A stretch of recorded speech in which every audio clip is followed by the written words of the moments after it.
Assalamualaikum warahmatullahi wabarakatuh. Saya Dwinda Sari, kelas 12 pemasaran 2. Di sini saya akan membahas tentang waralaba. Pengertian waralaba. Waralaba atau franchise berasal dari bahasa Prancis yang bertujuan atau kebebasan, yang berarti hak-hak untuk menjual suatu produk atau jasa layanan. Waralaba pada hakikatnya adalah sebuah konsep pemasaran dalam rangka memperluas jaringan usaha secara cepat. Kedua, ada jenis-jenis waralaba. 1. Waralaba luar negeri atau asing, yaitu waralaba yang berasal dari luar negeri. Jenis waralaba yang satu ini cenderung lebih banyak disukai karena sebuah sistem dan mekanismenya lebih jelas. Merek sudah diterima di berbagai dunia dan dirasakan lebih bergensi.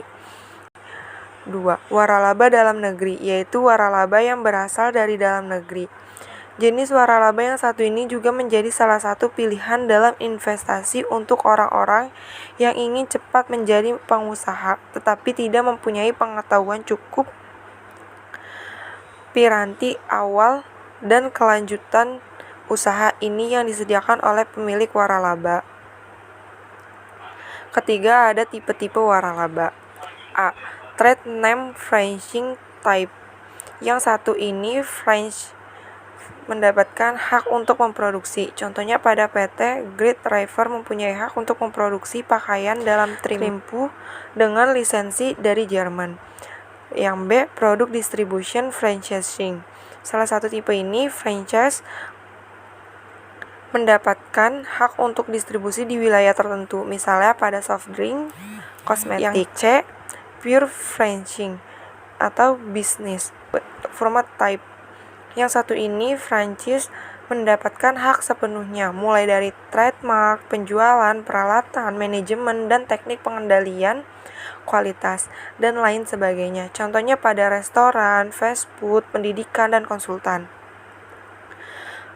Ada biaya waralaba.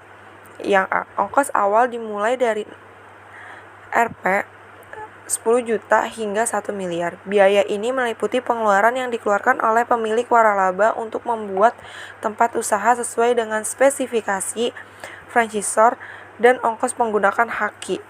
Yang B. Ongkos royalti dibayarkan pemegang waralaba setiap bulan dari laba operasional. Besarnya ongkos royalti berkisar dari 5-15% dari penghasilan kotor. Ongkos royalti yang layak adalah 10%. Lebih dari 10% biasanya adalah biaya yang dikeluarkan untuk pemasaran yang perlu dipertanggungjawabkan.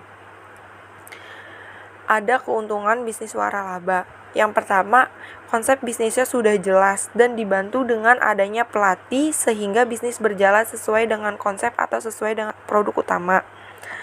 Kedua, menjalankan konsep bisnis yang sudah jalan dan dikenal oleh masyarakat.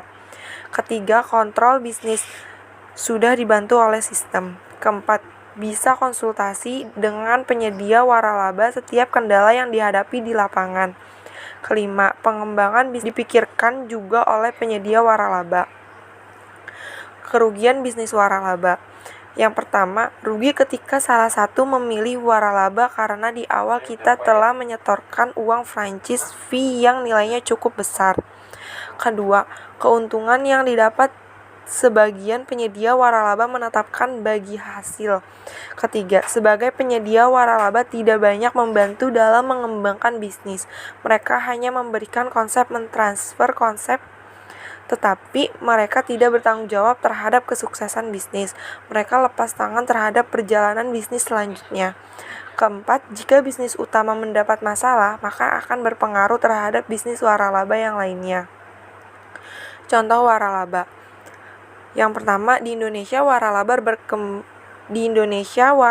berkembang pesat dan masih sangat menguntungkan adalah waralaba di bidang makanan. Wong Solo, Sapo Oriental, CFC, Hip Hop, Red Crispy, Papa John's, dan masih banyak merek lainnya. Yang B, waralaba berbentuk retail mini outlet. Ada Indomaret, Yomart, Alfamart, banyak menyebar ke pelosok kampung dan pemukiman padat penduduk. Sekian dari saya, kurang lebihnya mohon maaf.